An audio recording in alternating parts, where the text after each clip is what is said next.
Olá pessoal, continuando o tema da nossa primeira aula sobre ecologia, certo? Nós vamos continuar hoje falando sobre nicho ecológico e habitat, certo? Há quem confunda as duas coisas, mas não tem como confundir, gente. Habitat é o local onde o ser vivo reside, né? Eu estou fazendo aqui uma colmeia, né? Para que vocês entendam. Então, a colmeia é o habitat das abelhas, tá certo? Agora, quando a gente vai falar de nicho ecológico é exatamente o local onde elas executam alguma ação, né? No caso, elas vão lá para o meio ambiente polinizar, né? Elas vão trazer néctar, elas vão trazer pólen, vão coletar água. Então, essa interação desses seres vivos, dessa população com o ambiente, ela é chamada de nicho ecológico, tá certo? Então, esse nicho ecológico ele pode abranger mais ou menos uma área de 3 km, um raio de 3 km, em média, né? A partir da colmeia, tá certo? Então, habitat é apenas o local de residência e nicho ecológico é o local de interação, de interatividade, certo? Onde eles estão executando alguma coisa. E todas as criaturas, né? Todos os nichos ecológicos desempenham uma função. Por mais que a criatura, a gente julgue que ela não sirva para nada, né? Mas ela tem o papel dela, tá certo?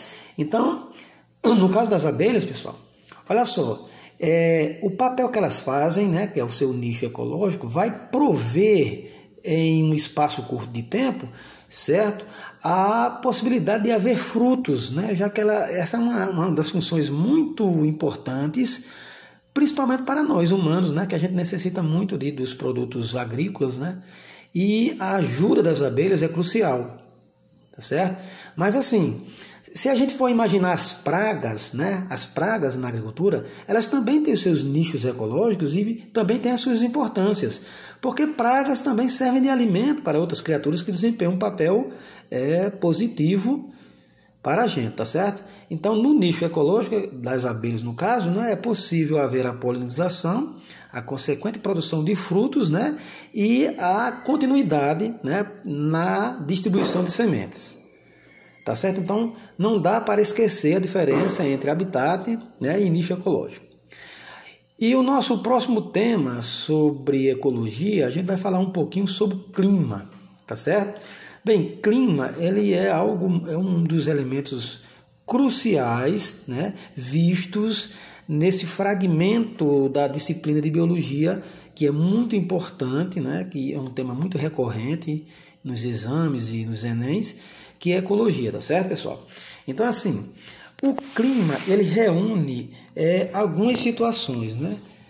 Para que haja o clima, tem que haver uma série de fatores que o propiciem, tá certo? Então vamos lá. Eu estou começando a fazer aqui essa pequena paisagem aqui, né?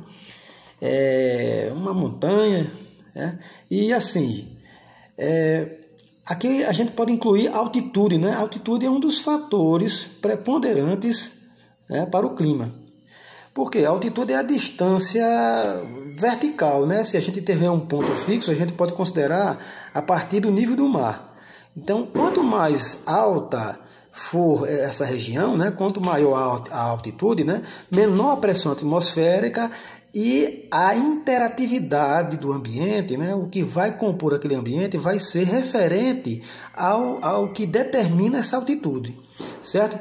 Dependendo delas, né, de certas altitudes, a vida nesses locais é completamente difícil de haver, né? Vai haver um número limitado de espécies, certo?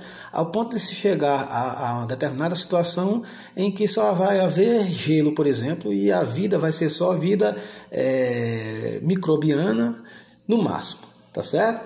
Então nós temos outro fator preponderante que são as correntes marítimas. As correntes marítimas também determinam o clima, né?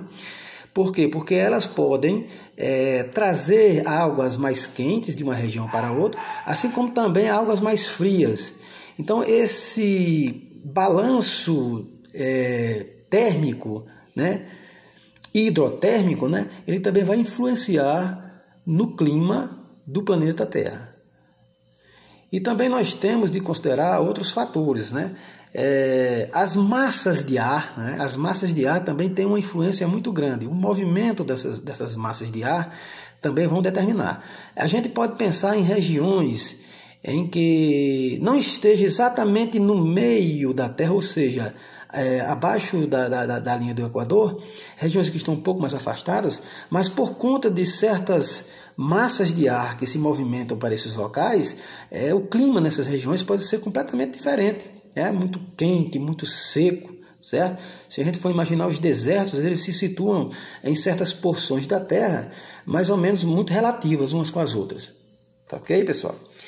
E também o relevo, né? O relevo é importante para a manutenção do clima, né? Ele interfere, ele auxilia, tá certo? Se a gente for pensar a cadeia andina, né? Os Andes, né?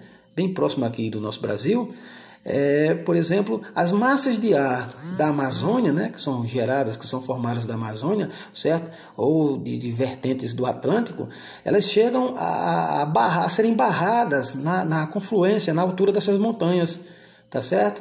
Então, partes dessa montanha, né, ou partes posteriores a ela, do lado do Pacífico, né, vão ser influenciadas por esse obstáculo das montanhas, e ali vai haver pouca chuva, né?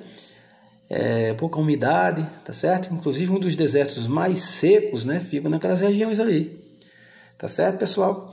E também nós temos a questão da vegetação, né? A vegetação, ela é muito importante para o clima.